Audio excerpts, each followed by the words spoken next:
Chardin, as we celebrate St. Brigid's Day, Lá Éile Brigid, we honour St. Brigid's message of enduring compassion, generosity and peace.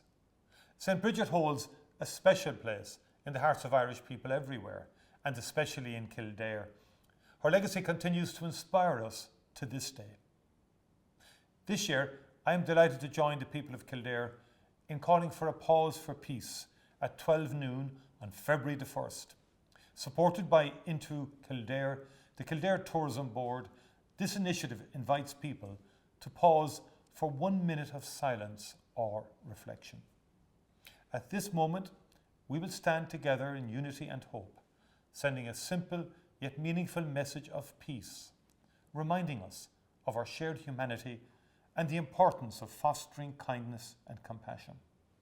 Kildare, as the home of St. Brigid, plays a special role in preserving her legacy and sharing her message of peace far and wide. May this moment inspire us all to carry that same spirit into our daily lives.